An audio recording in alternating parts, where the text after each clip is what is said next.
Muy buenas Claro, sí, tardes te parece. a todas y todos, también a los que están en pantalla, más lejos. Vamos a empezar de inmediato para aprovechar bien nuestro tiempo.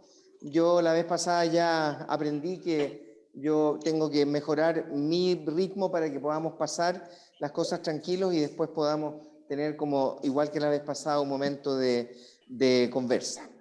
Pero igual yo comienzo siempre mostrando sin ningún comentario simplemente las láminas de la vez pasada, porque así recordamos cuáles son los puntos que ya vimos y entonces engancho con la nueva presentación con los temas que vamos a ver ahora, ¿de acuerdo? Entonces simplemente en silencio yo voy a pasar ahora las láminas de la vez pasada y si digo algo simplemente para aclarar algún puntito. Entonces, el primer punto que vimos la vez pasada es ¿qué es celebrar la fe? ¿Se acuerdan? Vimos ahí las tres dimensiones de la vida cristiana, fe, compromiso y liturgia, diciendo que eran todas importantes y que ojalá estuvieran en equilibrio. Por eso la imagen de la mesita de las tres patas del mismo tamaño, para que no se nos cayera lo que ponemos arriba. Y después definimos la liturgia como oración comunitaria y eclesial, oración de la iglesia, diálogo entre Dios y sus fieles, la liturgia es un diálogo entre Dios y nosotros, la liturgia es una acción conjunta de Dios y del ser humano, eso es lo que llamamos sinergia. La liturgia la hacemos juntos, por supuesto que Dios pone lo más fundamental, pero sin Él, sin nosotros, Él tampoco lo pone, eso es lo bonito. Seguimos definiendo la liturgia diciendo que es celebración, que es una celebración ritual, ¿se acuerdan? Que es una celebración sacramental, que es una celebración eclesial, es decir, comunitaria. Y seguimos definiéndola para ver qué es lo que entra dentro de la liturgia. Y dijimos que entraban los 7 sacramentos, todos los sacramentales, la liturgia de las horas, el año litúrgico y algo nos pasó. Me ha pasado antes esto que de repente como que es un problema de conexión que a veces pero normalmente es una bañita nomás y solución. Ah, perdón. Esta es la otra. La que necesito es esta.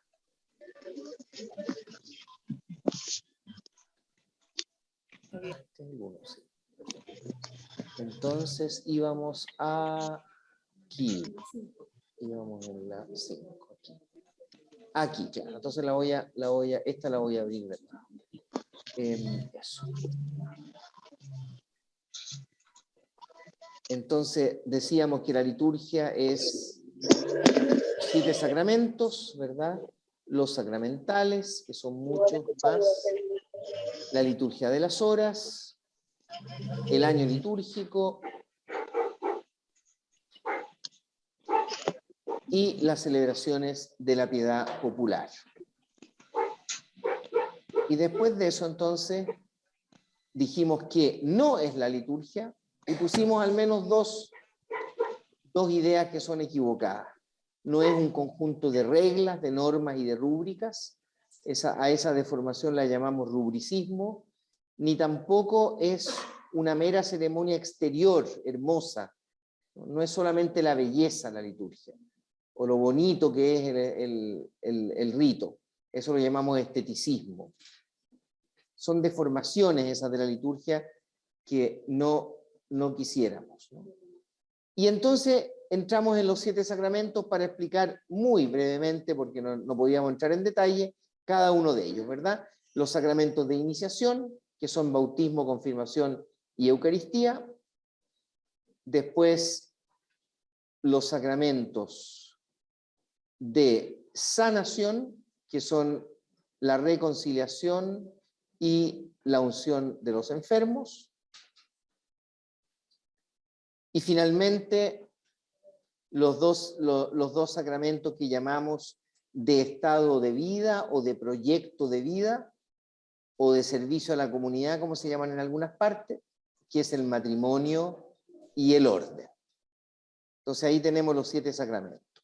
Después explicamos un poco los sacramentales, diciendo que son muchos, los más importantes y frecuentes son las bendiciones, pero también los responsos, ¿verdad? La adoración eucarística, la profesión religiosa, los exorcismos y muchos otros. No fuimos exhaustivos aquí porque son muchos y en un curso de introducción basta con saber que los sacramentales son parte de la liturgia. En una profundización hay que mirar más cada uno y los demás que hay. No son muchos más, pero son otros más. Después viene la liturgia de las horas, que son los 7 momentos para la santificación del día. Perdón, preguntan acá, ¿a qué se refiere la profesión religiosa? A los votos, la ceremonia de los votos. Cuando un varón o una mujer que está en una congregación religiosa, sea activa o de vida monástica, se compromete primero temporalmente por 3 años, que se llaman votos temporales o profesión temporal, y después los votos perpetuos o profesión perpetua, y en algunas partes la llaman profesión solemne también. A eso se refiere, o sea, es la ceremonia, es equivalente al matrimonio, digamos, para las parejas humanas, y equivalente al orden de diácono, sacerdote u obispo. Es el otro tipo de estado de vida que hay. Entonces, en la liturgia de las horas vimos que las horas eran laudes, la hora media, que tiene tercia, sexta y nona. Ayer justamente estuve rezando la nona con los monjes del monasterio benedictino de Las Condes. Fui con un grupo de alumnos, de 62 alumnos de un curso que tengo, y aprovechamos de rezar la nona con ellos porque fuimos a conocer la iglesia de ellos, que es muy bonita. Entonces, las vísperas, que es en la tarde, ¿verdad? Y las completas, que es antes de dormir, a lo cual se agrega el oficio de lectura, que los monjes lo hacen muy temprano en la mañana, y los demás que rezan la liturgia de las horas lo hacen a cualquier hora, donde les convenga. Esa es la liturgia de las horas. Y después viene el año litúrgico, que es la santificación del año solar, o sea, el año de 365 días que nosotros conocemos, con su ciclo, el ciclo pascual, con sus tiempos ahí, no voy a entrar en detalle, el ciclo de la manifestación, con su detalle, y el tiempo ordinario o común.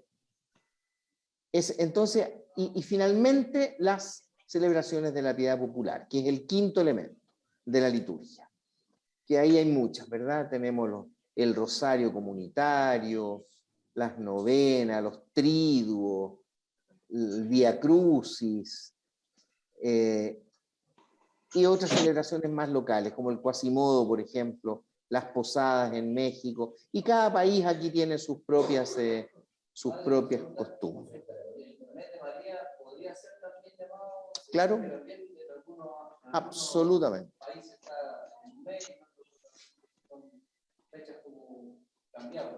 Muy buena pregunta, eso es. El mes de María es una liturgia de la vida popular, que le lleva rosario, le lleva la oración del mes, u otra oración equivalente, le lleva un momento de encuentro, canto. Efectivamente, el mes de María podíamos agregarlo ahí.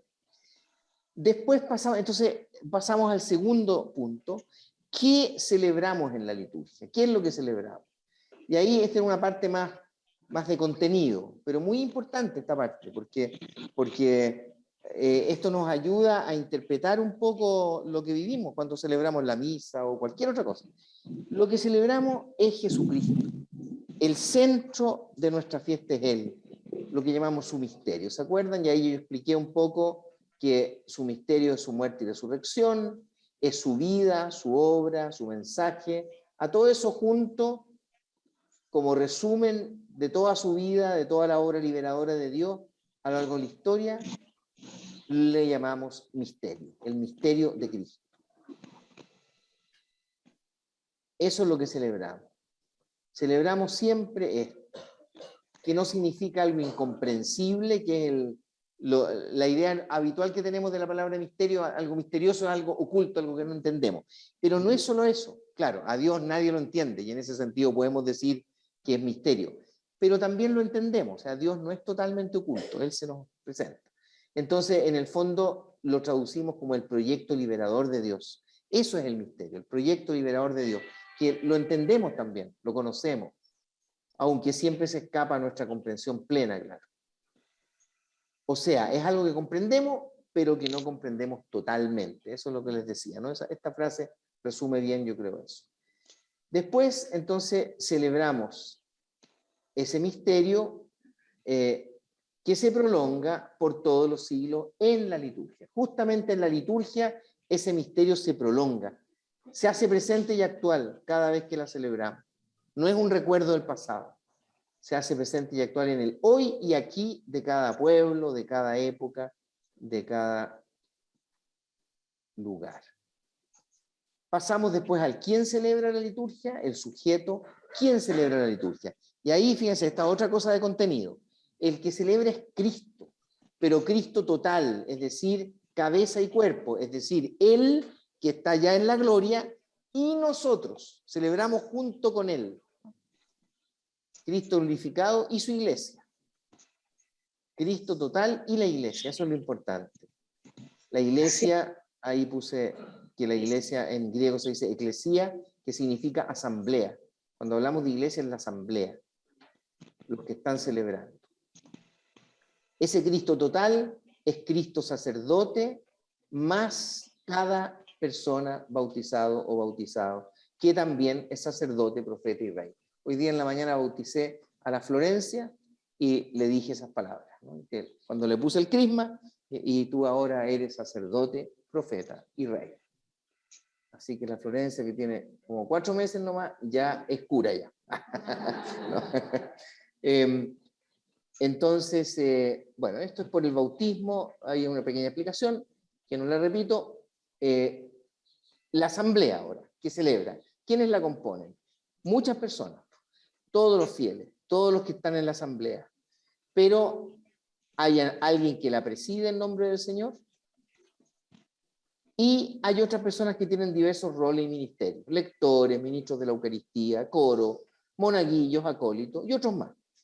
Pero es una asamblea variopinta, digamos, tiene distintas funciones y personas que están, aunque siempre hay alguien que la preside en nombre del Señor, que hace como las veces de la cabeza, ¿ya? Y los demás son el cuerpo. Pero eso es simbólico, claro, ¿no?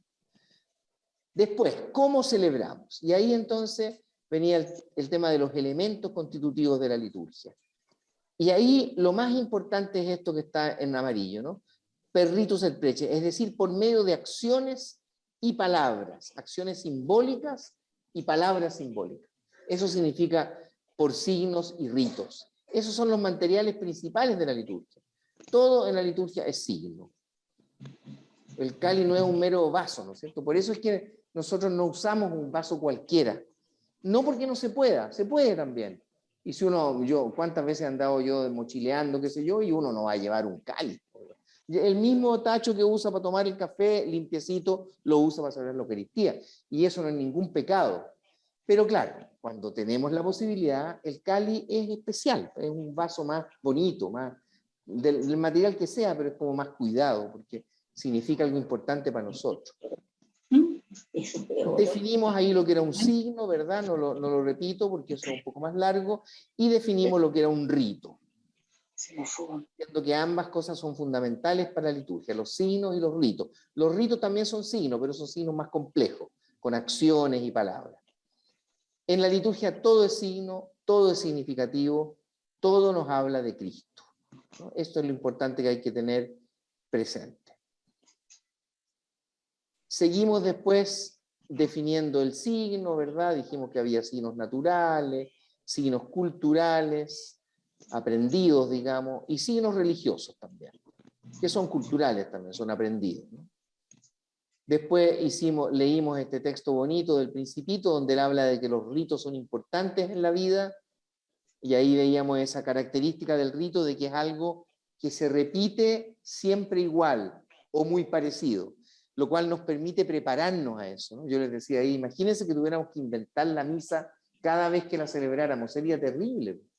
Imagínense el tiempo que invertiríamos. Gracias a Dios tenemos un misal y ahí está el rito, sabemos cómo es. Le podemos hacer modificaciones, de acuerdo, pero ahí lo tenemos. El rito es algo que nos asegura, nos da seguridad. Hablamos después de las acciones de la liturgia, las acciones litúrgicas, que son lo que llamamos los ritos, parte de los ritos. Hay muchas acciones individuales, que son movimientos o gestos, y otras acciones que están descritas en los rituales, que son ritos, ¿verdad? Como ir a comulgar, dar la paz, etc., ¿no? Hay muchas acciones en la liturgia. Los movimientos, caminar, sentarse, arrodillarse, tocar guitarra, cantar. Las palabras, que son los textos bíblicos, los textos de los rituales, la homilía, el saludo, la despedida. Hay muchas palabras, todas significativas. Y otras acciones rituales sacramentales, procesión de entrada, procesión de ofrenda, abrazo de la paz, derramar agua sobre una guagüita, imponer las manos, ungir con aceite, o sea, una multitud de acciones que son todas simbólicas. Después le dimos una palabrita a la palabra y al silencio, diciendo que ambas eran fundamentales, así como hay palabra, también la contraparte es el silencio, que nos permite interiorizar, eso es lo importante, interiorizar lo que Dios nos dice y nos regala, como dice ahí en la parte en amarillo abajo. Y la música y el canto, que tiene una importancia muy grande, que no es un adorno, sino que forma parte viva de la liturgia, es la misma liturgia en cuanto la cantamos. Y los objetos, ¿no? Ahí hoy día trajimos objetos, están aquí, ¿los ven aquí? Miren, ahí está el misal, un cirio, aquí hay el sagrado crisma, está aquí. El crisma que el obispo bendice en la misa crismal, normalmente el Jueves Santo.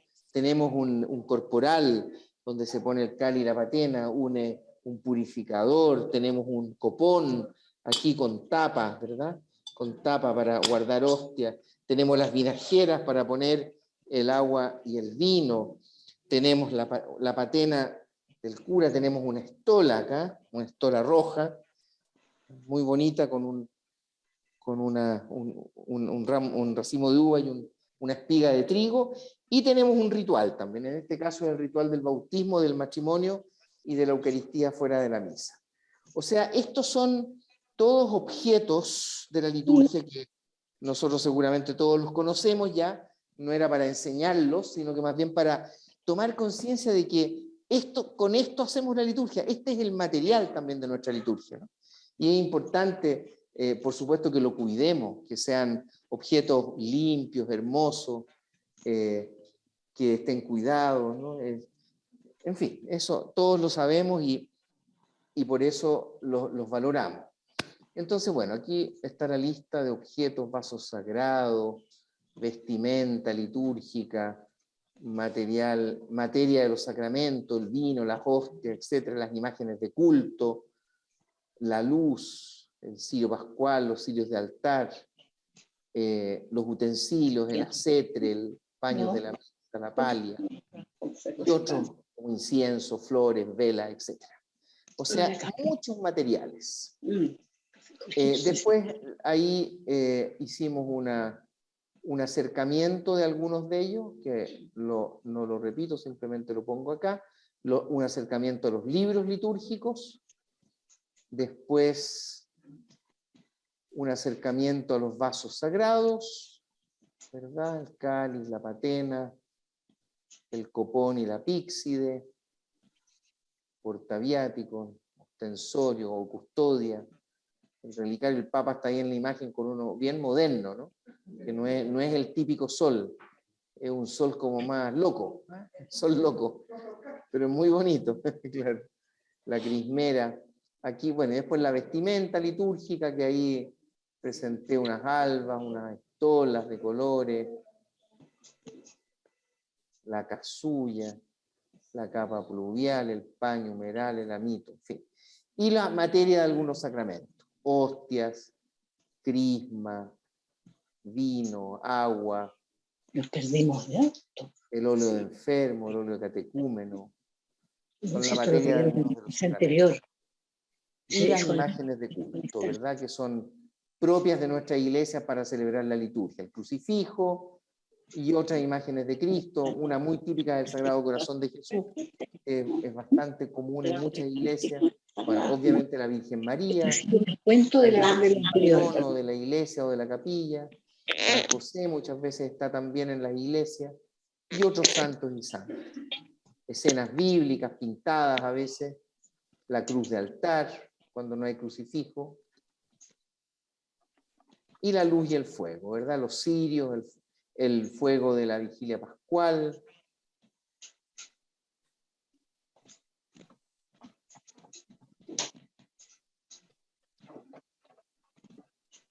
Y los utensilios y adornos.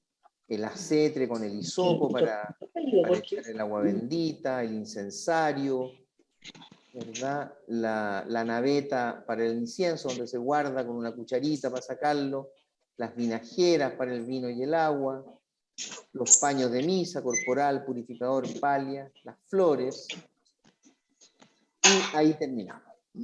Entonces, esta fue, para pasarla, como digo, muy así por encima, sin detenernos, pues ya lo vimos, la sesión 1.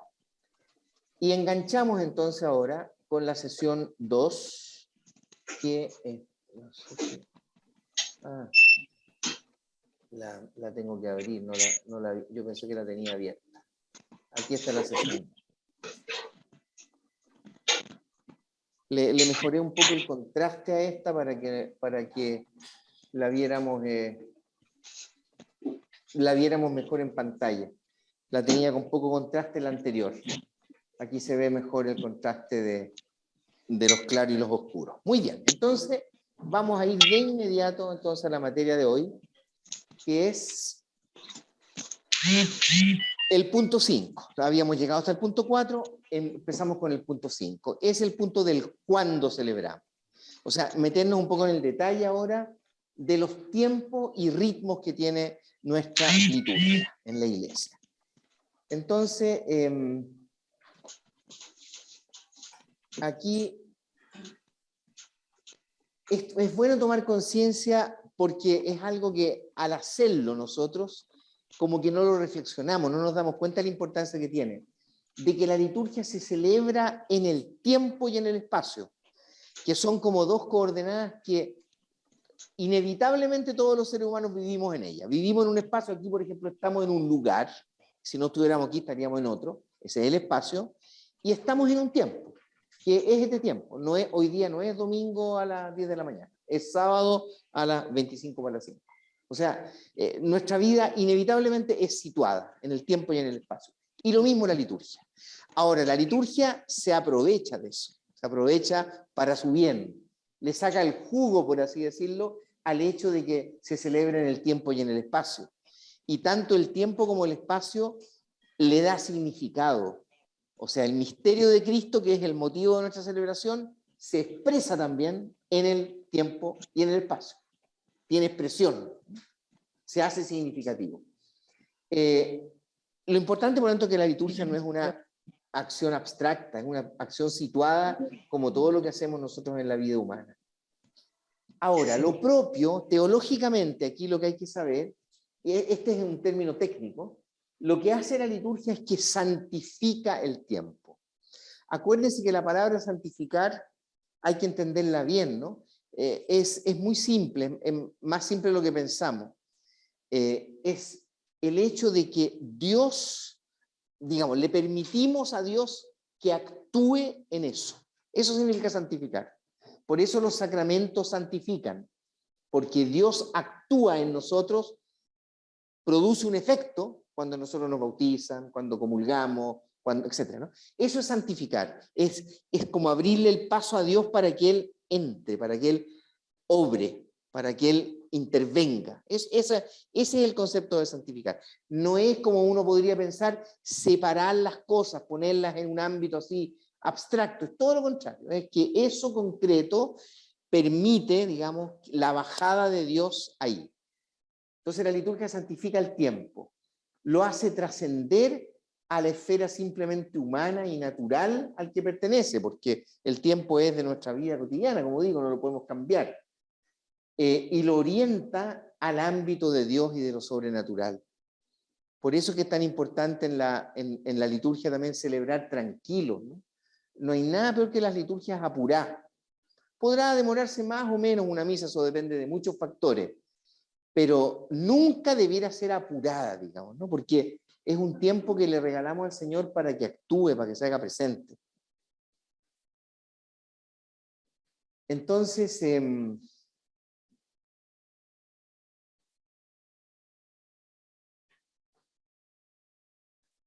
celebramos en el tiempo, en la vida, en su devenir, en la evolución, porque el tiempo todos sabemos que nos va poniendo viejos, el tiempo pasa, ¿no es cierto? Y lo notamos.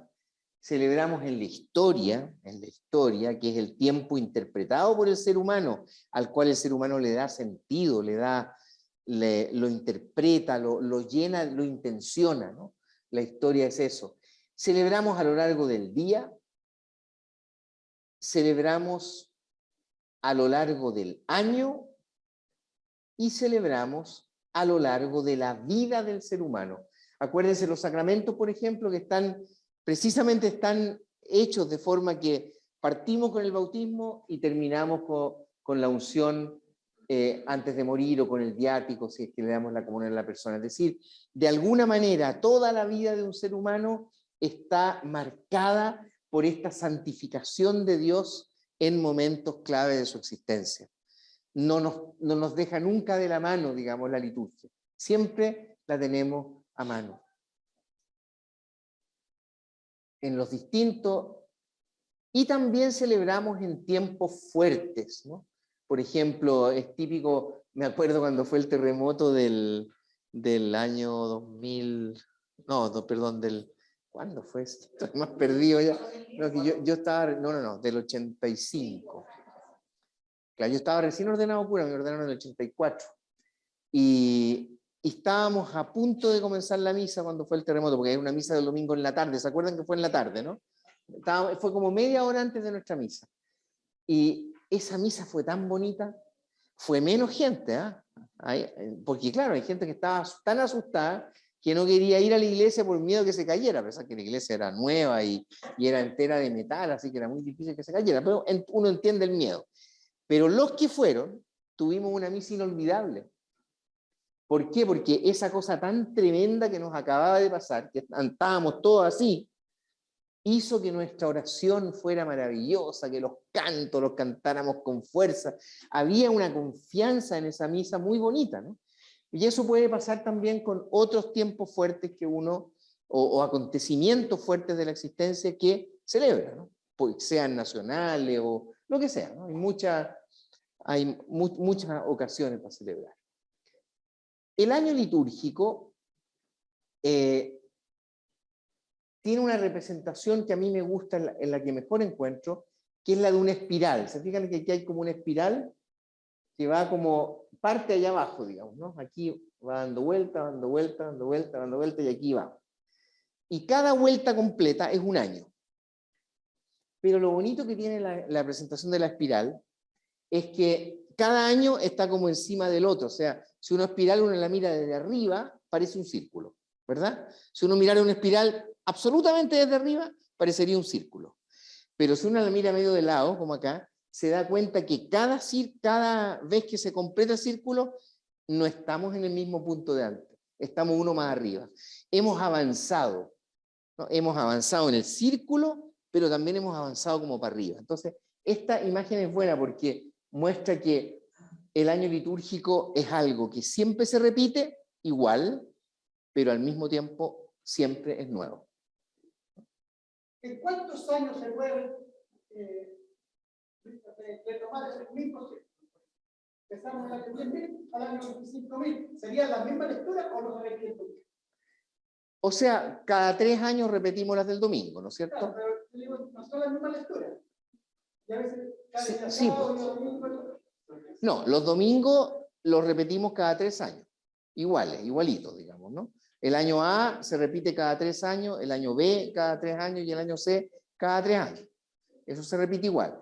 Pero lo distinto está en que no es lo mismo leer el Evangelio de Mateo 7, del hombre que construye su casa sobre la arena, sobre la roca, antes o después de un terremoto, ¿no es cierto? O sea, si hay un terremoto hace 2 días, ese texto nos va a resonar de otra manera, ¿no? Nos va a resonar de otra manera. Y eso es lo bonito de la espiral, que siempre es nuevo. La liturgia nunca se repite, nunca hay 2 liturgias iguales, aunque sean muy parecidas, porque la vida ha cambiado. Piensen ustedes, una familia joven, la primera misa que tienen después del nacimiento de su primer hijo o hija. ¿No es distinta acaso? Que van con su guagua a misa, imagínense. O sea, es otra cosa, ¿no? Es otra misa. Entonces, por eso que me gusta a mí la espiral, porque es una muy bonita expresión del año litúrgico. Entonces, el eje, el centro, aquí estamos mirando la espiral un poquito desde arriba, ¿verdad? Y el eje es Cristo, ¿no? Acuérdense, este signo, que parece una P, que en realidad no es P, y una X, que tampoco es X, son las 2 primeras letras griegas de la palabra Cristo. La X, porque en griego se dice Christos, y esta letra se llama J, y se pronuncia como J. Y esta es la R griega. Entonces, estas son es como que nosotros pusiéramos la C y la R aquí, ¿no? La X y la P, es Christos. Por eso es que este símbolo siempre representa a Cristo. El centro del año litúrgico es Cristo. Todo gira en torno a Él, ¿no? Sea círculo o espiral, pero Él es el eje, digamos. En torno a ese eje gira todo. Y esa es una bonita imagen porque nos muestra que Cristo es el centro del año litúrgico. Siempre lo celebramos a Él. El año litúrgico representa el misterio de Cristo y representa a Cristo mismo. Él es el alfa y la omega, es decir, el inicio y el fin de la historia de la salvación. El inicio del año de esta espiral es Él y el fin será cuando lleguemos a los brazos de Dios. Ahí se desarrolla esta espiral, digamos, en el tiempo nuestro. Entonces, esta es una buena imagen, limitada como todas las imágenes, pero nos ayuda a entender que Cristo es el centro y que todo lo que pasa en el año litúrgico, sea que estemos en el tiempo de Navidad, en el tiempo ordinario, en el tiempo cuaresma, donde sea, siempre estamos equidistantes del eje. Es decir, siempre estamos celebrando el eje, que es Cristo, en alguna de sus manifestaciones, que son tan ricas y tantas, que por eso es que necesitamos un año entero para celebrarla, y mucho más de un año entero, porque ya dijimos esto de que el año ABC, como sabemos de los domingos, es porque queremos aprovechar mejor la Sagrada Escritura. Si tuviéramos un solo año como era antes, uno lee mucho menos de la Biblia en un año, mucho menos. Al tener 3 años, una persona puede conocer mucho mejor la Sagrada Escritura. Entonces, en torno a Cristo se va desenvolviendo la historia humana y también nuestra liturgia.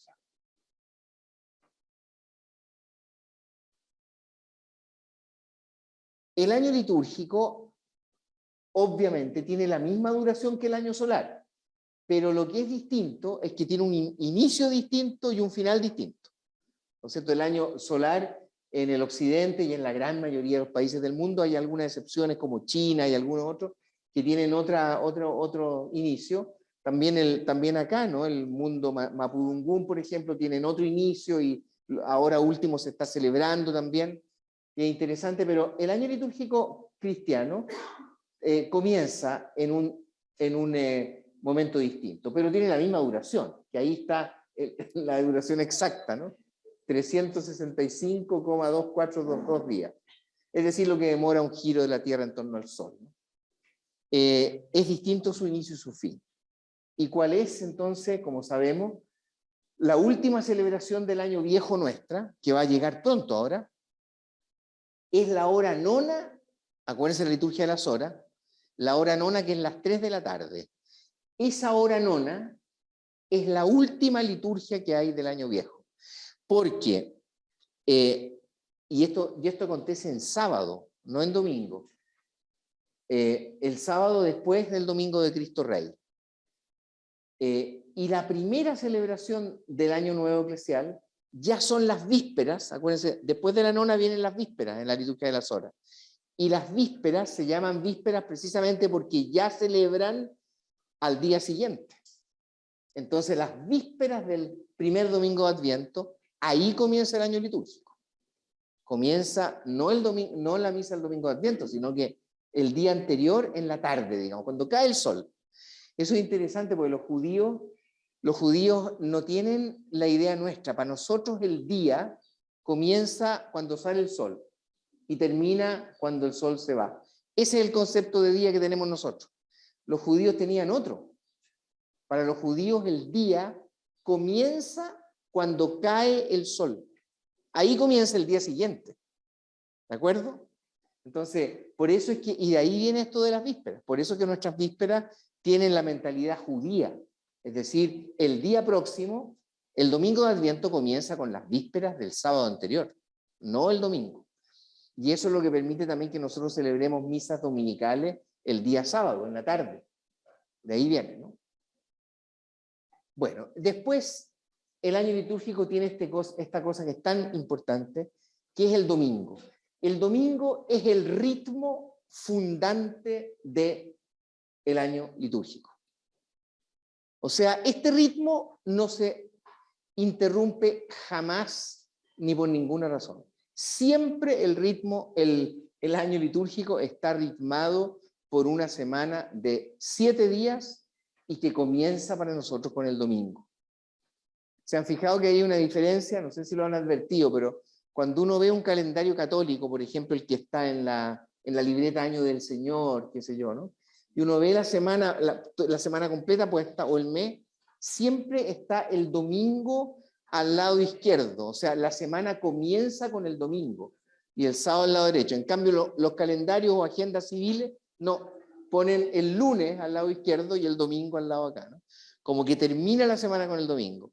Y lo propio cristiano es que el domingo es el primer día de la semana. Eso es lo bonito. Bueno, en todo caso, cada 7 días se repite entonces y es el día del Señor. Dies Domini o Dominica Dies, que son los nombres latinos antiguos, de ahí viene nuestra palabra domingo. Dominica Dies o Dies Domini. Dominus es Señor, ¿no? Por eso es el día del Señor. Y este ritmo es el ritmo fundante, ¿no? De ahí parte todo, ese ritmo no se acaba nunca.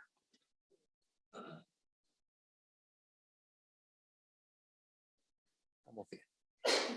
Cada domingo, entonces, celebramos la muerte y la resurrección de Cristo. Es lo que llamamos la Pascua semanal. Así como hay una Pascua anual, que es una vez al año, la Pascua esa se repite cada semana en la Pascua semanal, el día domingo. Nuestras actuales sociedades, por la secularización, la pérdida de la fe y de la práctica cristiana, claramente han debilitado esto, ¿no? Tenemos claro que el domingo está debilitado. Hay una pérdida del sentido cristiano del domingo, tanto como día de descanso, como también como día de reunión litúrgica. Excluyo aquí, por supuesto, la gente que tiene que trabajar el domingo. Hay gente que no le queda otra, ¿no? Que trabajar el domingo, sea por razones de necesidad económica, o sea porque tienen trabajos que en nuestra sociedad funcionan el domingo también, ¿no? O por ejemplo, si alguien trabaja en el ¿cómo se llama? En un mall, o incluso en una cuestión como esto, cuando hay juegos para niños, ¿cómo se llama? Eso, claro, en Fantasilandia, bueno, ahí le tocan los domingos nomás, pues incluso el domingo es el mejor día, ¿no? Ahí tienen que estar porque ahí es donde ganan plata, ¿no? Sea por propina o por lo que sea. Entonces, por ejemplo, claro. O sea, excluyo eso, ¿no? Eso me parece que es lógico. Pero evidentemente que eso, si uno lo tomara en proporción, no es la mayor cantidad de gente la que trabaja los domingos, es la menor cantidad de gente. Y de los otros que no trabajan el domingo, se puede aplicar perfectamente esto, ¿verdad? Hay mucha gente que el domingo vea lo mismo, digamos, no es ni día de descanso, ni tampoco es día de, mucho menos todavía, de alabar al Señor. Entonces aquí hay un tema.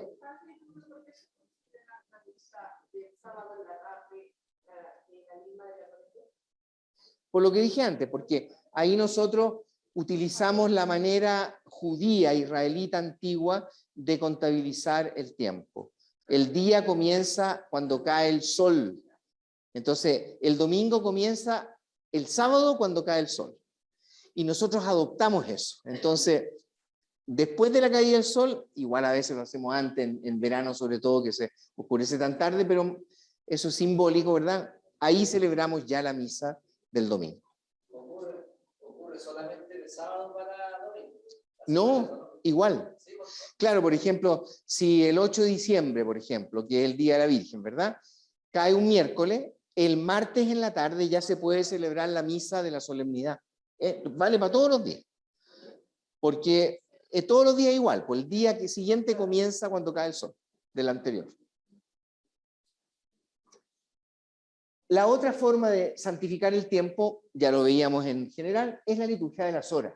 Aquí hay una comunidad de monjas carmelitas rezando su liturgia de las horas. Y aquí, ya esto ya lo vimos, aquí lo que le agregué son las horas, las laudes al inicio del día, la tercia a las 9 de la mañana, la sexta a las 12 del día, la nona a las 3 de la tarde, las vísperas al atardecer, tipo 5:30, 6, y las completas antes de ir a dormir. Y el oficio de lectura en cualquier momento del día, y como decían las comunidades monásticas como esta, se reza en la madrugada, antes del laudes, ¿no? Por eso que se levantan tan temprano los monjes y las monjas de claustro, ¿no? Porque hacen esta oración, la hacen antes del laudes. O sea, ahí tienen distintas horas. Los trapenses creo que son los que la hacen más temprano, la hacen a las 4:20, creo, algo así, ¿no? Son súper tempraneros, claro. Pero bueno, no es que no duerman, ¿eh? Se acuestan más temprano, ¿no? Se acuestan con los pollos, como decimos nosotros. Con los pollos. Y celebramos los ciclos naturales y acontecimientos. Los ciclos naturales no tienen hoy día una representación muy significativa. No sé si a alguno de ustedes le tocó vivir, a mí no me tocó, y yo creo que soy de los más viejos aquí. Antes se celebraban las témporas, que eran unas liturgias ligadas a los cambios de las 4 estaciones del año, pero han caído totalmente en desuso. Me acuerdo que hace unos 20 años atrás, el padre Tito Gallardo, ¿alguien lo conoce, no? ¿Sí? ¿Lo conocen? El padre Tito se empeñó, se le puso, como decimos, se le puso que en Chile incorporáramos las témporas de nuevo.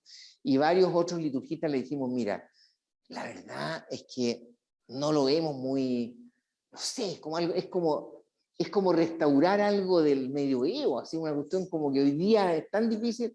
Bueno, él fue bien cabeza dura y trató de hacerlo y no funcionó, efectivamente. No prendió, digamos, porque nosotros vivimos otro tipo de ritmo, ¿no? Sino es un tema de que nosotros vivimos otro tipo de ritmo. Las estaciones no son para nosotros un ritmo tan importante. En el campo sí. En el mundo rural sí, pero en el mundo urbano, claro, nos damos cuenta aunque hace más calor ahora, pero no tienen tanta importancia los cambios de estación. En el campo son muy importantes. Yo en el campo he hecho cerca de Cañete, alguna vez me tocó una cosa preciosa que hacen los campesinos que bendicen los campos de trigo cuando el trigo está como de este porte. Entonces lo llaman a uno ahí cuando es. Y es impresionante, porque uno recorre todos los campos de un sector y todos están preciosos, verdecitos, así con el trigo de este porte, y bendice cada campo para que den buen fruto. Eso es una típica liturgia ligada a las estaciones, ¿no? Pero eso, claro, en el mundo rural tiene mucho sentido, yo creo que hay que hacerlo ahí, ¿eh? Pero claro, en el mundo urbano eso se ha perdido, no tiene la misma fuerza. En cambio, el mundo actual en la urbe es más sensible a recordar algunos signos de los tiempos o algunos acontecimientos de personas y pueblos. Por ejemplo, se celebran misas de aniversario de fallecimiento. Eso lo hacemos en muchos lugares. Se celebran misas de cumpleaños a veces. Se celebra el Te Deum de Fiestas Patrias, que es una liturgia bien importante, que en Chile institucionalmente es súper importante. Y la recurrencia de otras fechas civiles significativas, ¿no? Un armisticio, por ejemplo. No sé si ustedes han visto, pero prácticamente todos los años ¿cómo se llama esa playa famosa en el norte de Francia donde hubo una batalla de las últimas de la Segunda Guerra Mundial? Bueno, ahí, por ejemplo, todos los años hay una misa. Es bien impresionante, no aparece en toda la prensa, pero si uno la busca en Europa, todos los años hay una misa Normandía. que celebra el fin de la Segunda Guerra Mundial. Menos conocido, pero interesante porque se solemniza también una fecha que no tiene nada que ver con el año litúrgico, pero que fue muy importante para la gente de ese tiempo. Entonces, eso respecto del tiempo. Eso, hasta ahí el tiempo.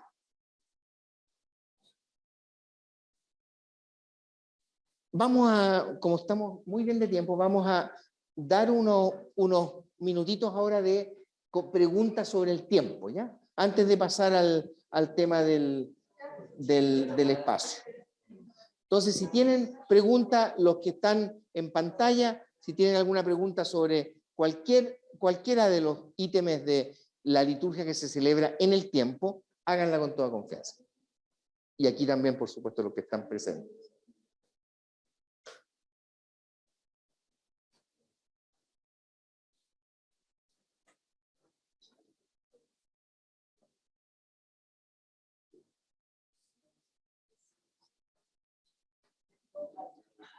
¿Están acalorados, parece? Están amodorrados. Ahí salió una. Cuente. Respecto a las misas, excepto Viernes Santo, ¿es la única vez que no se puede hacer misa o hay otras durante el año? La única. La única.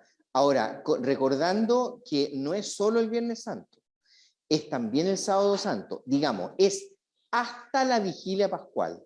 Eso es. Es decir, desde la liturgia del jueves hasta la Vigilia Pascual, que en el fondo son como 2 días, porque si uno hace el jueves a las 7 de la tarde y termina a las 8, y la Vigilia la hace a las 8 el sábado, son 48 horas sin misa. Entonces, no es solo el Viernes Santo. Teniendo claro eso, sí, pero es la única ocasión en el año. Y el sentido, por si alguien no lo sabe, ¿verdad?, es que como la Eucaristía celebra no la muerte de Cristo, sino que la muerte y resurrección de Cristo, siempre, entonces, claro, si acabamos de celebrar a Cristo que muere y en la vigilia celebramos su resurrección, como separaban las dos cosas, es como raro que entre medio celebremos la Eucaristía, ¿no? Y esto pastoralmente no es menor, ¿eh? Porque a mí no me ha tocado, gracias a Dios, pero yo sé de párrocos que les ha tocado peleas tremendas con gente que se le muere a alguien, pero ¿cómo no me va a hacer misa? ¿No es cierto? A mí, ¿cómo no me va a hacer misa? Como lo sienten como una especie de ataque personal, que uno no hace misa por un difunto, siendo que puede hacer un responso precioso y más largo que una misa, digamos, si es por eso, ¿no? Entonces, pero no hay misa. Perdón, esto me hizo recordar a propósito del humor, porque la liturgia tiene que tener un poco de humor para no ponerse tan reglamentario, ¿eh? Me acordé de una cosa muy divertida. Voy a hablar de un hermano mío, pero no voy a decir quién es. Un hermano mío que cuando estuvo trabajando en Valparaíso, hace años ya, hace como 20 años atrás, en Valparaíso hay gente, a nuestra iglesia viene gente de los cerros de ahí, del lado, que es gente muy humilde y de una formación muy como tradicional y antigua, así de católica. Entonces, y llegaban todo el tiempo muchos funerales, mucha gente, se moría mucha gente. Entonces el pobre estaba chato de hacer tanta misa, porque todo el mundo pedía misa. Todo el mundo pedía misa y a veces había 5 personas y pedían misa. Y después había misa y no comulgaba nadie. Entonces decía, bueno, pero ¿para qué entonces hacemos misa? Entonces se le ocurrió la siguiente idea. Le dijo a la secretaria que cuando llegaran a pedir eso, dijera, mire, aquí en esta iglesia tenemos 2 alternativas. Tenemos la alternativa de la misa o del responso solemne. Responso solemne, pues. Y héteme aquí que la gran mayoría de la gente elegía el responso solemne, po. ¿Ah? En vez de una misa picante, un responso solemne, po. Y este padre estaba feliz porque entonces hacía unos responsos re bonitos que duraban 15 minutos y no tenía para qué dar la comunión, o si la ofrecía no había problema que alguien no comulgara. Así que es una buena idea, ¿no? El responso solemne.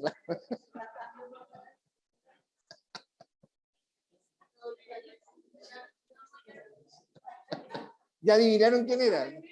No importa, pero no lo digan.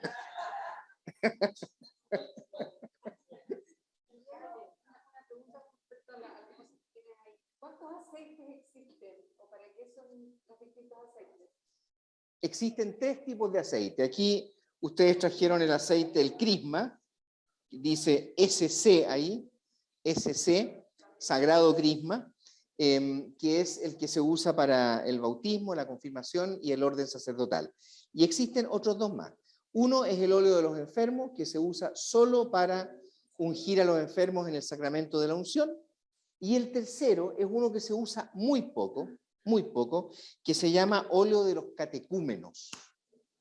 Y que se usa se podría usar en el bautismo porque se le pone normalmente a las personas que se están preparando para ser bautizadas, pero acá hay un desuso porque la guagüita no se está preparando estrictamente hablando, los que se preparan son los papás y los padrinos, pero ellos no van a ser bautizados. Entonces se usa ese óleo para los adultos, jóvenes o adultos que se preparan a los sacramentos de iniciación. Ahí se usa varias veces el óleo de catecúmeno. Se los unge en la frente a ellos con el óleo de catecúmeno.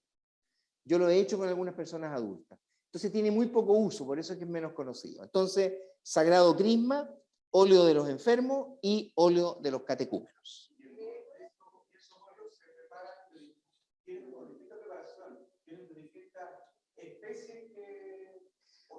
Siempre es aceite de oliva, normalmente, aceite de oliva, y al crisma se le echa normalmente alguna sustancia aromática, algún perfume en granitos de incienso o alguna otra manera.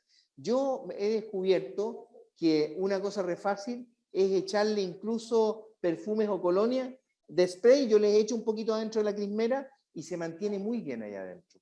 Y da un olor agradable, entonces ya no es la pura aceite. Hermana. Cuando un sacerdote está cada vez se nos lleva clima, pero puede pedir un poquito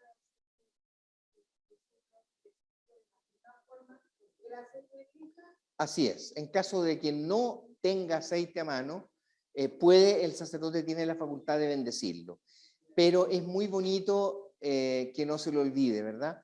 A mí creo que se me olvidó una vez en mi vida, después me acordé y siempre lo llevo conmigo, porque es bonito, porque como ese obispo, ese aceite lo bendijo el obispo, una vez al año para toda su diócesis, crea una especie de vínculo simbólico con el pastor que es bueno también, ¿no? Como que esto no es mío, ¿no? No soy yo el que anda bendiciendo todo, sino que uso un aceite que es el mismo que usan todos los curas de mi diócesis, bendecido por el pastor en el Jueves Santo del año pasado, o el pasado, digo. Entonces tiene un valor eclesial, pero se puede, en caso de emergencia, se puede hacer.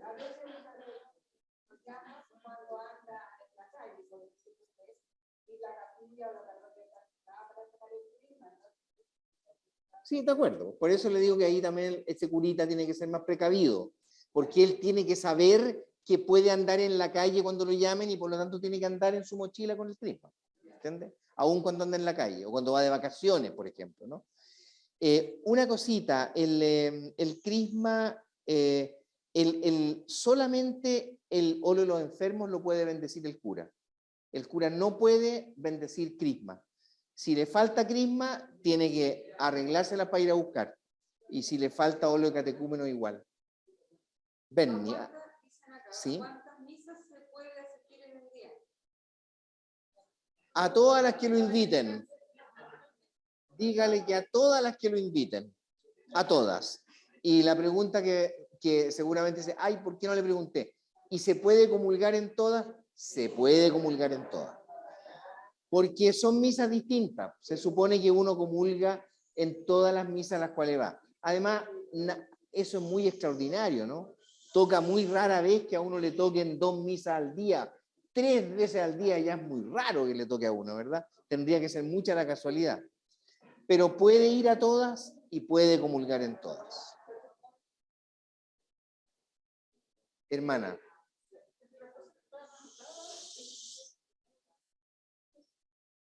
Crismera. Esto que acabo de mostrar aquí.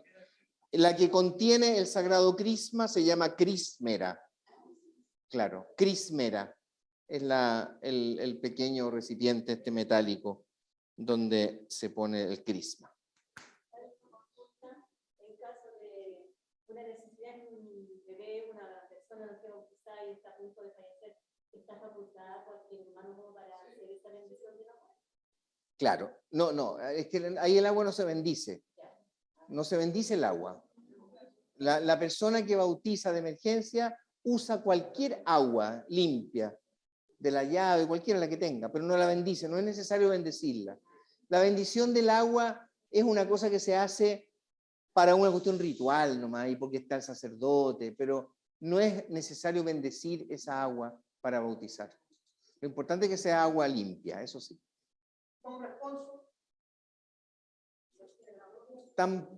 O sea, en el responso normalmente se usa agua bendita, ¿no? Pero si uno no tiene agua bendita, también no importa. Lo importante, porque es el signo es lo importante, el signo del agua, ¿no?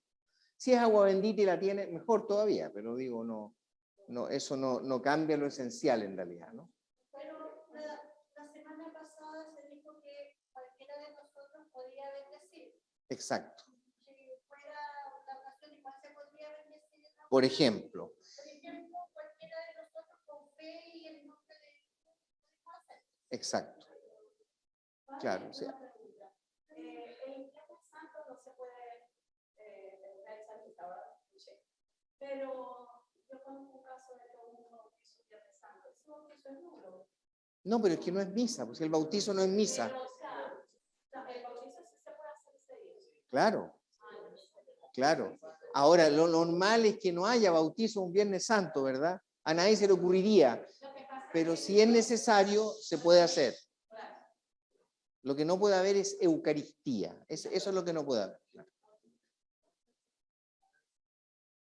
¿Cuánto tiempo antes se debe hacer ayuno antes de comulgar?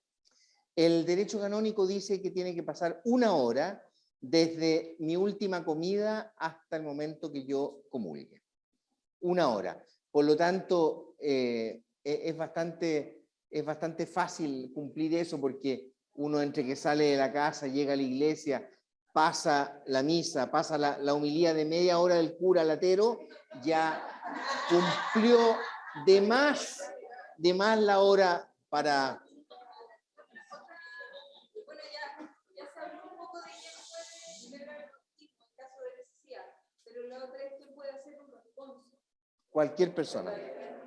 Cualquier persona puede hacer un responso. Cualquier laico o laica, y por supuesto un diácono, un sacerdote, un obispo. Esa es una liturgia que cualquiera puede presidir. Hombre o mujer, por supuesto, no hay ningún problema. Bien, pasamos a la otra. Ya, una última preguntita y pasamos al otro tema. ¿Ah? Ya, perfecto. La comunión, la consagración, no solamente nos hace ya, pero por ejemplo cuando uno hace una oración, ya, para bien el nombre de Dios. Yo me recuerdo, por ejemplo, el padre que vino por los niños, el comparte para el niño, solamente para no está cumpliendo nada ahí. No, perfectamente se puede hacer. Yo hacía misa con galletas Tritón cuando era niño. Y eran tan ricas. No hay ningún problema, porque claro, eso usted lo puede hacer en la catequesis, por ejemplo, eso, ¿no? En la catequesis toma pan y vino, lee el relato de la institución, no hay ningún problema.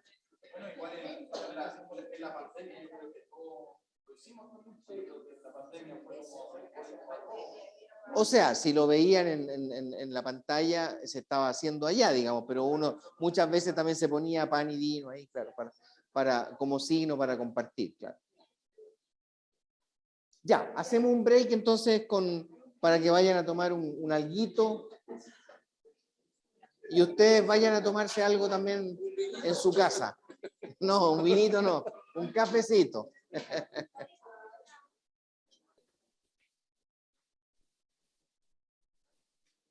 Siempre el ser humano, desde que existe, ha adecuado los espacios a su vida y a sus necesidades. Hace poco estuve participando yo de un curso que daba otra persona que fue súper interesante, donde mostraba cómo en los seres humanos de hace, no sé cuánto, 20.000 años, empezaron a usar las cuevas, las cavernas, de las cuales hay vestigios todavía en España, en Francia, sobre todo de estos dibujos, pinturas que hacían rupestres adentro, y cómo esa caverna fue el primer espacio que tuvo el ser humano, ¿no? Que no era construido por él todavía, pero necesitaba cobijarse, defenderse de los animales, tener calor en invierno, etc., ¿no? O bien un lugar fresco en verano. Y de allí para adelante el ser humano siempre ha buscado o adaptar espacios naturales, como es el caso de las cavernas, o bien construirse sus propios espacios, tanto para las necesidades más habituales de la vida, dormir, comer, etcétera, reunirse, como para las necesidades religiosas, espirituales, ¿no? Templos, lo que sea, ¿no? Estelas, hay tantos ejemplos distintos. Claro, luego los construye, primero adapta y después construye también espacios que dedica al culto y a su relación con los dioses. En el cristianismo, el espacio para la liturgia también es un espacio que habla, es decir, el espacio mismo es un espacio significativo. Es un signo de los misterios que ahí se celebran. Debiera serlo.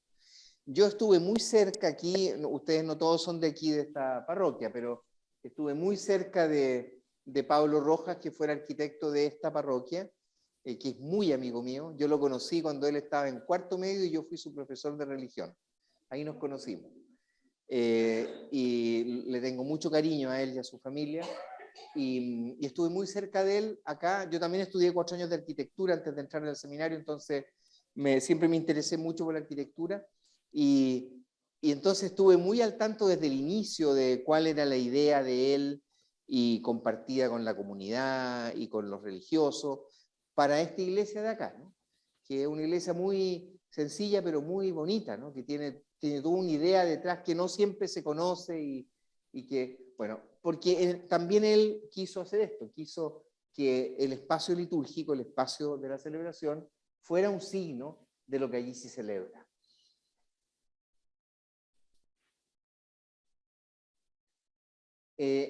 No solo el edificio completo, como el que está aquí en la foto, es un signo de Cristo, o debiera serlo, sino también algunos lugares específicos dentro de ese espacio, que son bien importantes.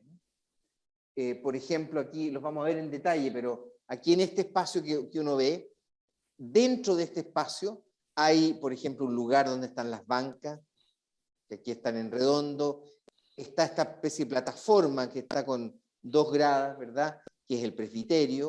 Dentro del presbiterio está el altar, está el ambón, está la sede, es decir, dentro del espacio hay otros lugares que también son muy significativos y muy simbólicos.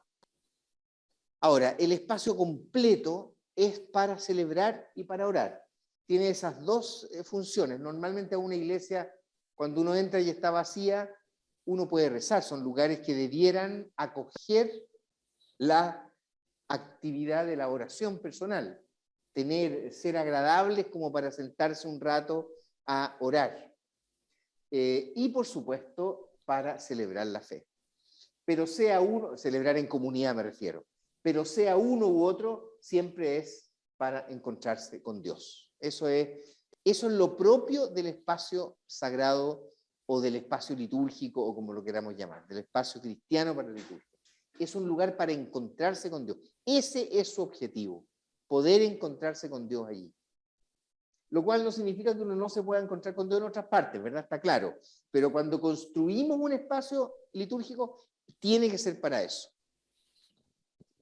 Entonces, la liturgia se celebra en edificios propios, en primer lugar, que puede ser una catedral, una iglesia parroquial, por ejemplo, una capilla más pequeñita, un oratorio, que es más chiquitito todavía, un santuario, que suelen ser grandes, piensen en el de Maipú aquí, por ejemplo, que es enorme, un baptisterio, a veces hay capillitas aparte para el bautismo, a eso se lo llama baptisterio, que está... entonces, pueden ser edificios propios, construidos para... También se puede celebrar la liturgia en edificios civiles, por ejemplo, en un estadio, en un anfiteatro, en un centro de eventos, cuando, sobre todo estos primeros tres, cuando son misa multitudinaria, porque viene el Papa, o hay una ordenación de muchos curas, entonces se hace en un estadio, porque si no, no caben en la iglesia. Hay distintas alternativas, no hay ninguna prohibición de celebrar en espacios civiles.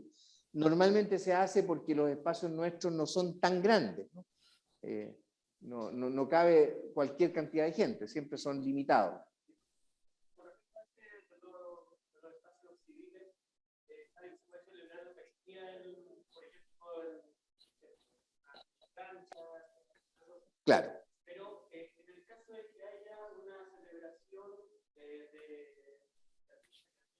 por ejemplo, un bautizo, una primera comunión, un bautizo o un matrimonio, que son infinitos, ¿a dónde se tiene que ir cuando uno se bautiza o hace la primera comunión o confirmación o matrimonio?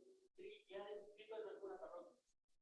Entonces, si en este caso, por ejemplo, lo hacemos la junta de firma allá y quieren hacer un matrimonio, ¿dónde van esos papeles? Bueno, la iglesia es territorial. La iglesia funciona igual que nuestro país. Es decir, si esa cancha o lo que fuera está dentro del territorio de esta parroquia, hay que inscribirlo en esta parroquia. No la más cercana, aquella a la cual pertenezca, porque a veces tú estás en el borde del territorio parroquial y la más cercana es la otra. No la más cercana, sino que aquella a la cual pertenece el lugar donde estás haciendo la liturgia. Hay que averiguar eso antes, por supuesto. Siempre esto se averigua antes, ¿no? Centro de Ciudad del Niño, que era de Sename, hicieron muchos bautizos, por ejemplo, ahí en ese sector. Y la gente llamaba a preguntar a la parroquia que estaba al lado de acá, porque les decían que los de la vicaría les decían que estaban en la parroquia, pero las canales nunca supieron dónde quedaron esos archivos. Ya, bueno. A esa era mi pregunta, porque uno tiene que estar en una parroquia. Por supuesto. Y tiene que ser la parroquia a la cual pertenece geográficamente.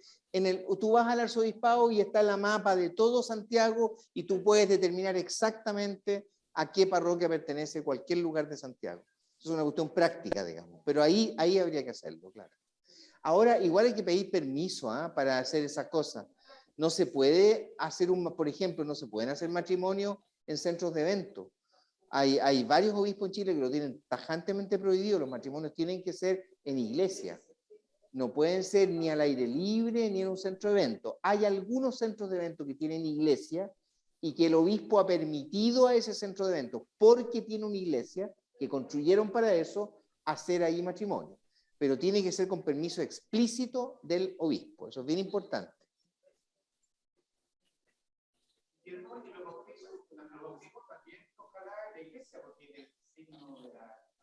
Claro, o sea, no ojalá, son en la iglesia, los bautismos son en la iglesia, eso es lo normal, a menos que sea un bautismo de emergencia, ¿no? Que en un hospital y que después, claro, se hace una ceremonia igual en la iglesia y se presenta la guagua.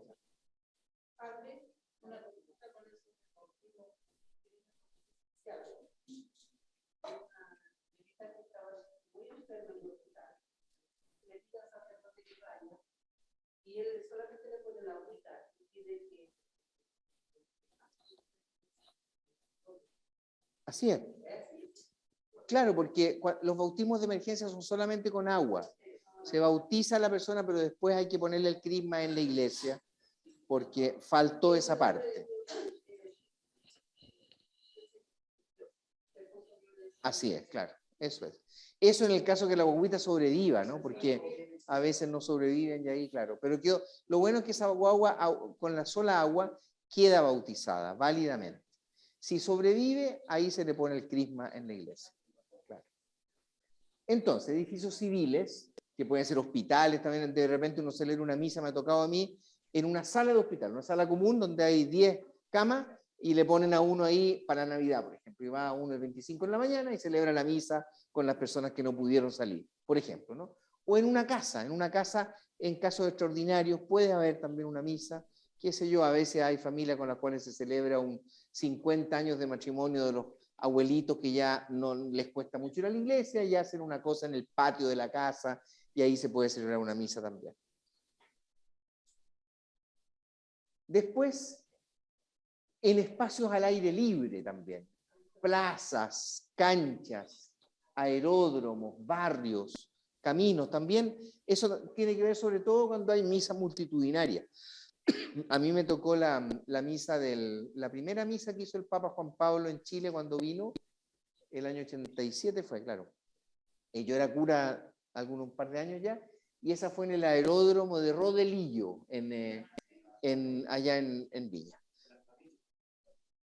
Y fue muy bonito, la verdad. Pero había impresionante, claro, porque se prestaba, porque había una gran losa, pues había mucha gente, y en uno de los extremos hicieron el altar y todo. Y finalmente, en la naturaleza. Por ejemplo, hay misas u oraciones de repente en paseo, en campamentos scout, ¿no? A mí me ha tocado también en medio de un bosque y los chiquillos ponen sus mochilas, después encima ponen algunas bandejas para que esté plano, encima un poncho, ¿no es cierto? Arreglan su altar, hacen una cruz con 2 palos.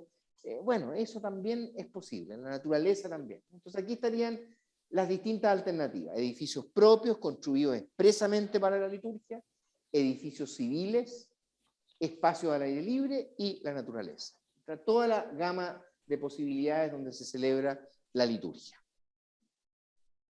Pero siempre son espacios, ¿verdad?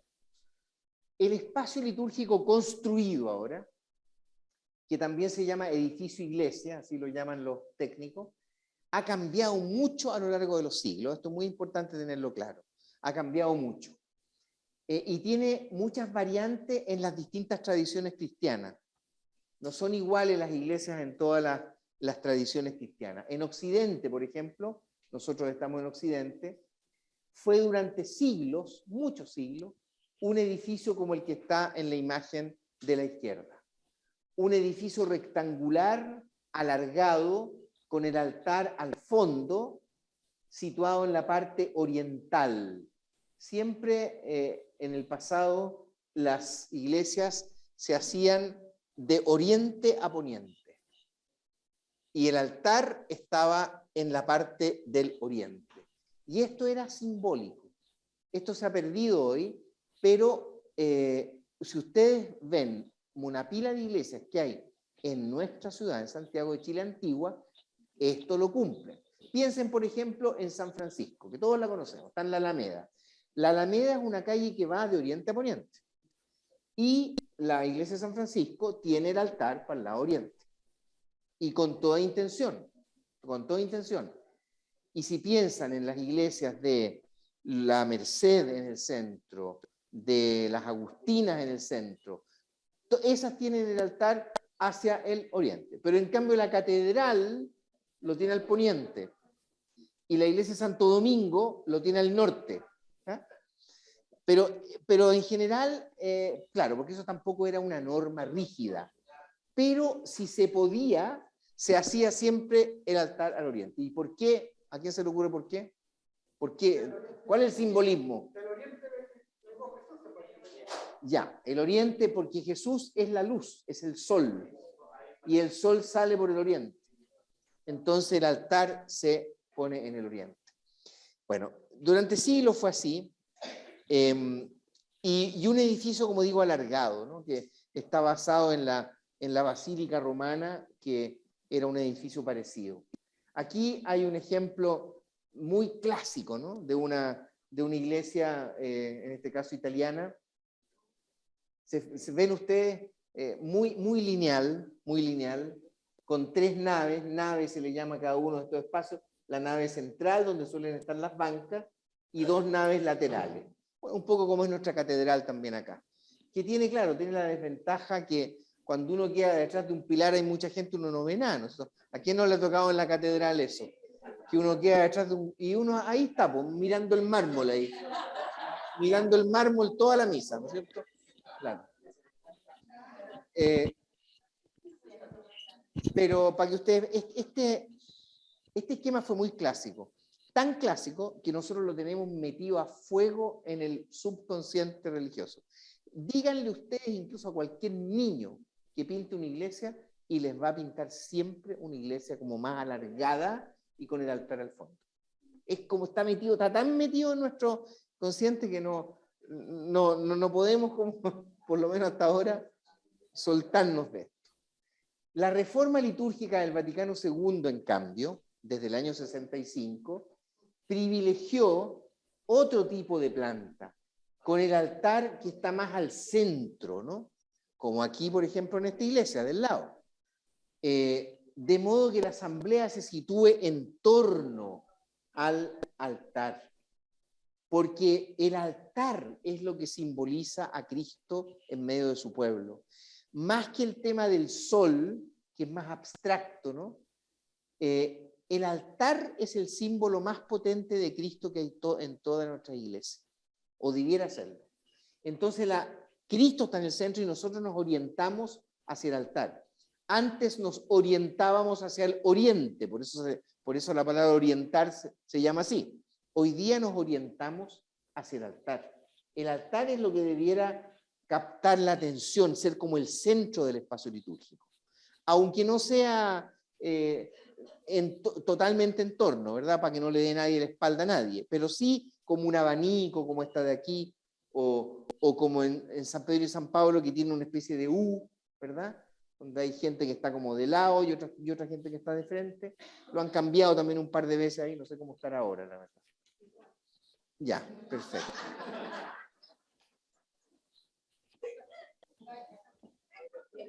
Claro, entonces por eso hoy día las edificaciones no tienden a ser como alargadas, sino que más bien cuadradas, redondas, octogonales, es decir, de formas que faciliten o privilegien mejor esta orientación, no ya hacia el este, hacia el oriente, sino hacia el altar.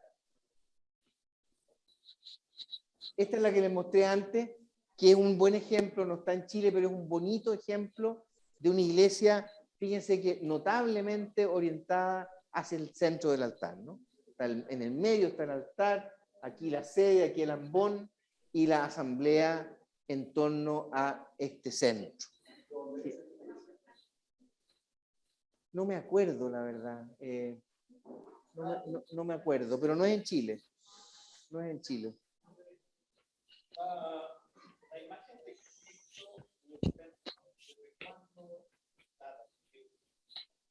una ocasión me tocó ver una iglesia que era por los primeros siglos romanos.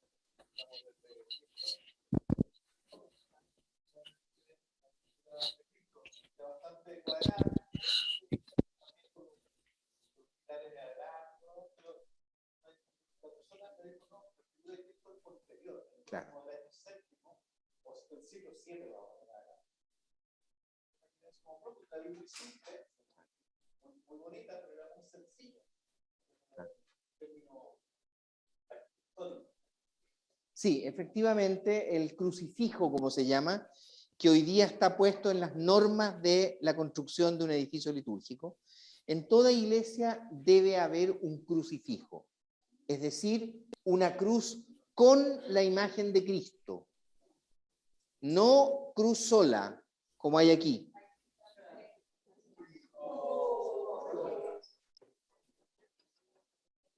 En el caso de que haya una cruz sola, se pide que haya un pequeño crucifijo arriba del altar.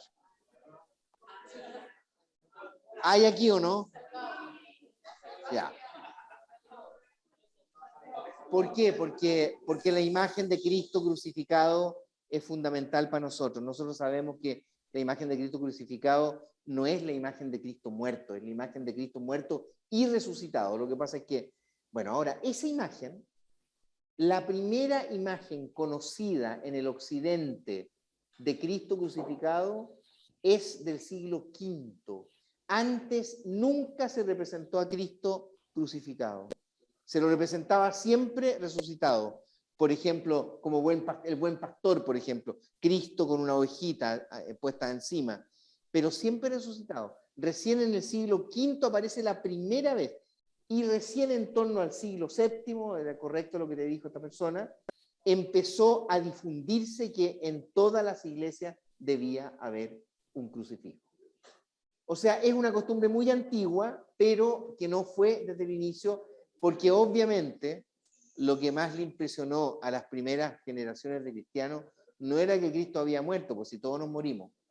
Lo que más le impresionó es que había resucitado. Entonces, claro que la resurrección era más importante. Existen iglesias que tienen la imagen de Cristo resucitado al fondo, ¿eh? Incluso catedrales. Yo conocí en Italia la catedral de Palermo, por ejemplo, en Sicilia, tiene atrás un enorme Cristo resucitado. Y el Cristo crucificado lo tienen arriba del altar en una chiquitita, para que no falte, digamos, porque una catedral además tiene que dar ejemplo. Pero la imagen que uno ve cuando uno entra es de Cristo resucitado. Así que se puede, ¿no? O sea, no puede faltar el crucifijo, pero puede también haber un Cristo resucitado y tiene mucho sentido. Aquí lo que me interesaba mostrarle era el espacio, ¿verdad? Y ese Cristo arriba es muy significativo también, colgando, y está justo encima del altar, ¿no? Que es muy bonito también ponerlo ahí. Sí.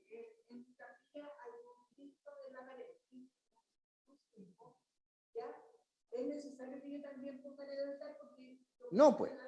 En caso de que no haya, se pone en el altar. Si hay atrás, no se pone otro en el altar. Más bien, no se pone. No hay dos Cristos, no hay dos crucifijos, uno solo. Claro, exacto. Claro. Claro, pero tampoco es su crucifijo, pues claro.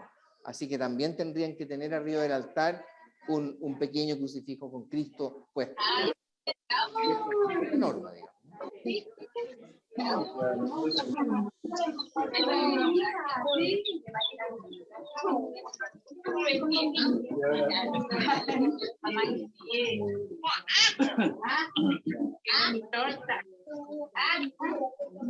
Ya, bueno, es que no todas las iglesias, yo le estoy diciendo cuál es la norma.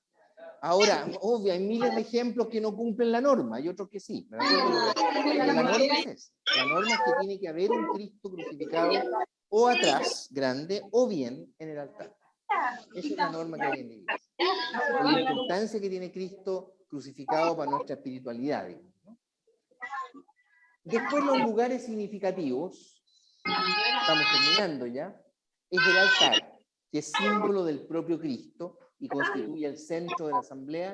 Aquí está este texto que es bien significativo y es bueno recordarlo siempre, donde hay 2 o 3 reunidos en mi nombre, allí estoy yo en medio de ellos. En medio de ellos, que eso es muy bonito, ¿no? No solo que Cristo está, sino que está en medio de nosotros. Y eso es justamente lo que simboliza el altar.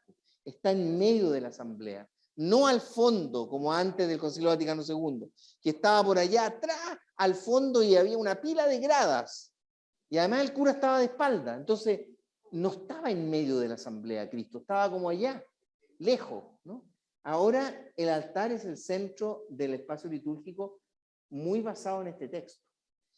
Y el otro espacio importante es el ambón, que antes se llamaba púlpito, cuando tenía esa escalerita como de caracol, ¿se acuerdan? Y se adosaba a un pilar de la iglesia, donde se proclama la palabra de Dios. Aquí están 2 ejemplos del seminario de Chiapas en México, que es muy bonito. No se alcanza a ver bien de ustedes, pero es muy bonito porque tanto el ambón como el altar están puestos sobre mazorcas de choclo. Y adentro hay un choclo. Aquí hay un choclo y ahí también hay un choclo.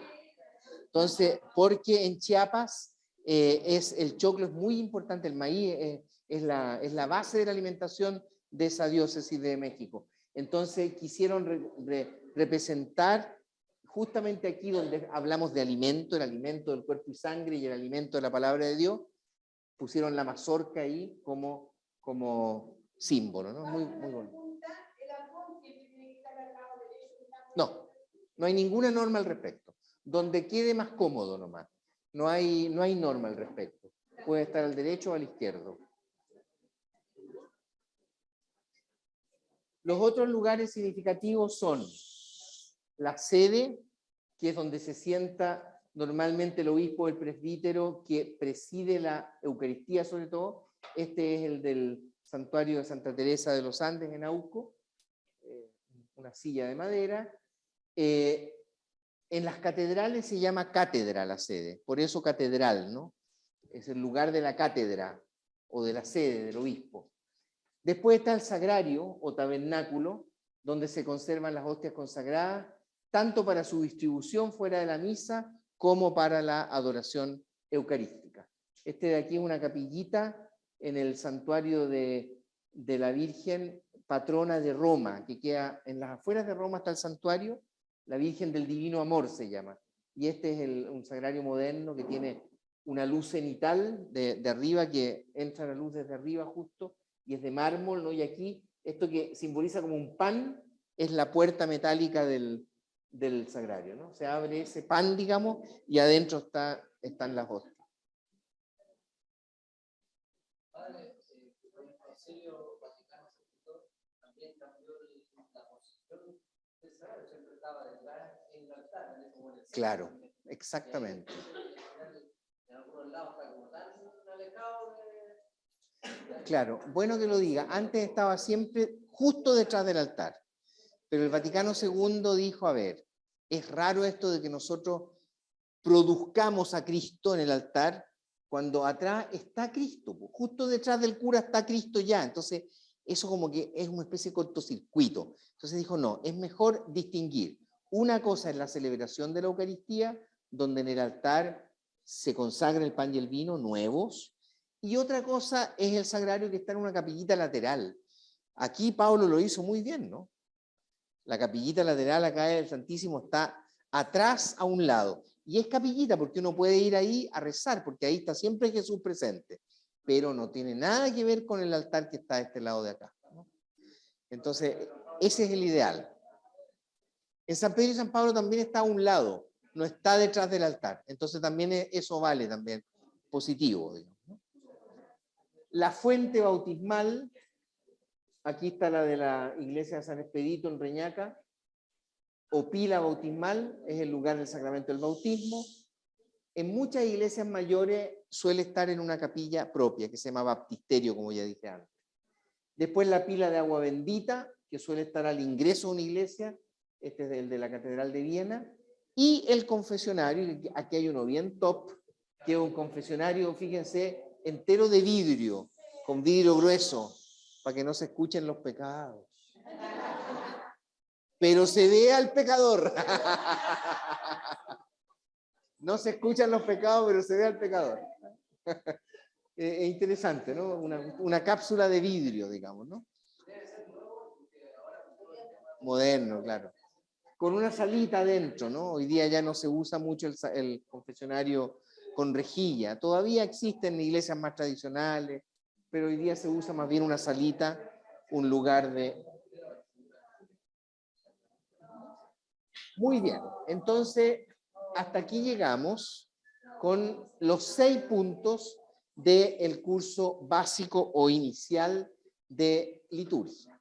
Después, a todos ustedes que quieran, les interese, el otro curso, el avanzado como lo llamamos, tiene muchas cosas donde entramos, esto es lo básico, pero entramos en detalle porque obviamente no se puede ver todo acá, pero vamos a tratar de que sean cosas nuevas. De hecho, yo lo tengo prácticamente listo.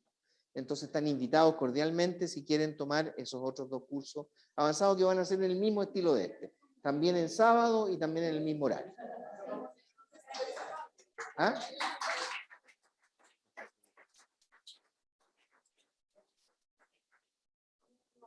Entonces, ¿alguna consulta? Aquí les puse la Catedral de Brasilia en Brasil, que es muy impresionante, porque fíjense, es una tremenda explanada y el ingreso a la iglesia es aquí. Es una gran rampa, uno baja por una rampa al subterráneo y lo que uno ve es el techo, o sea, lo que está pegado al suelo es el techo de la iglesia. Todo esto es el techo de la iglesia. La iglesia está más abajo, pero uno baja por aquí, estas dos personas vienen saliendo, ¿no? Y para bajar a uno lo flanquean los 12 apóstoles. Aquí se ven algunos, ¿no? Uno entra flanqueado por los 12 apóstoles y baja a la catedral. Bueno, pero es para mostrarles una cosa más moderna, digamos. ¿Hay alguna pregunta todavía sobre el tema del espacio?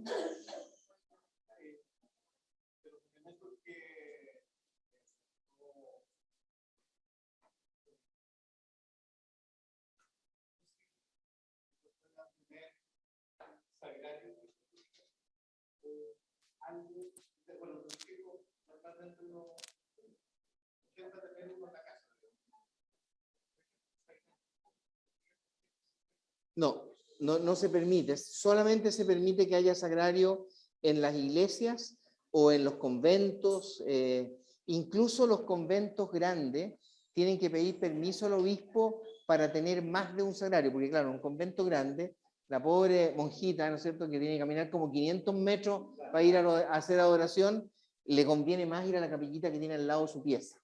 Entonces, cuando hay más de un sagrario también tienen que pedir permiso, pero así que no se puede tener sagrarios en otro lugar que no sea un lugar de culto. Eso es lo normal. Y ojalá sea siempre uno solo.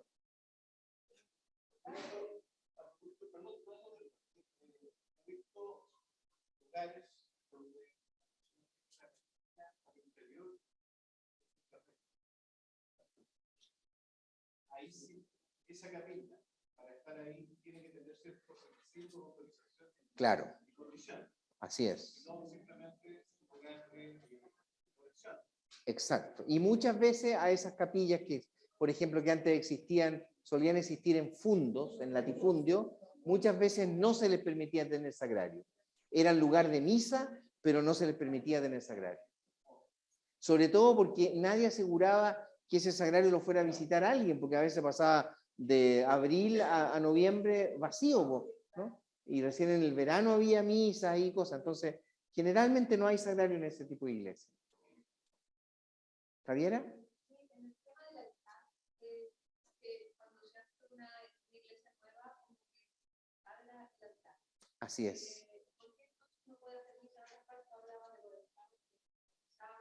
¿Es válido esto? ¿Vamos a hacer un altar de campaña? Claro, lo que pasa es que obviamente partamos por lo segundo, que sería imposible que uno tuviera que consagrar unas bandejas cubiertas con un poncho, digamos, ¿no? No tendría mucho sentido porque es algo provisorio.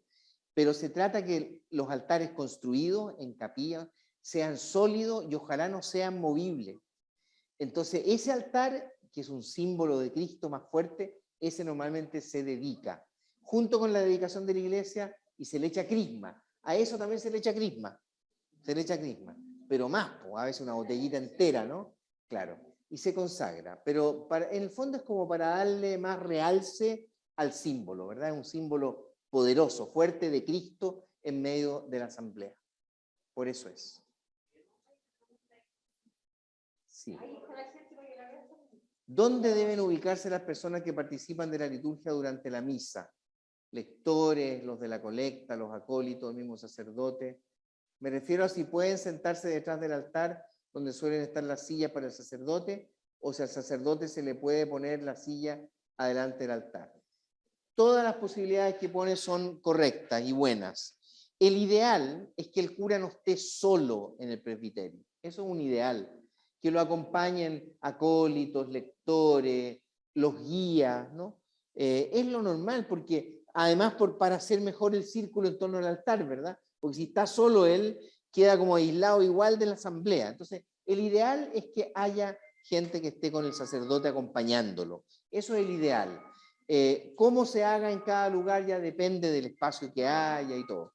Y si no, en la primera fila, lo más cerca posible del presbiterio. Ese es el criterio. Con respecto a lo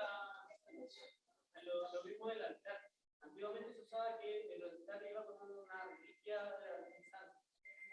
Y me ha tocado ver todavía cuando he tratado en algún lado donde sí existe todavía el altar de algún medio. Pero ahora en la actualidad no se hace así. Eso es. No, se hace así también, lo que pasa es que depende del lugar. Hay lugares que tienen reliquia y otros que no tienen, pero hoy día se hace así también. Yo he estado en varias dedicaciones donde tienen reliquia de algún santo. Lo que pasa es que en general hoy día la devoción a las reliquias ha bajado mucho, ¿no? Antes era muy importante y hoy día en cambio no es tan importante. Pero se puede hacer hoy día tener reliquias de santos en el altar. Pero no es obligatorio, ¿ya? Entonces, si no se hace, en las catedrales sí, perdón, en las catedrales es obligatorio.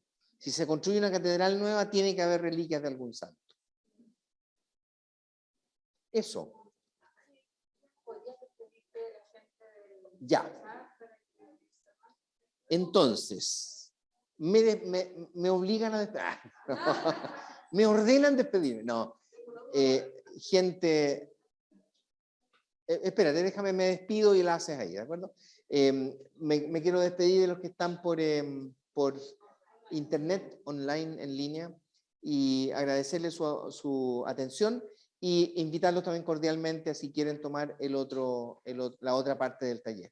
Muchas gracias y que tengan una muy buena tarde.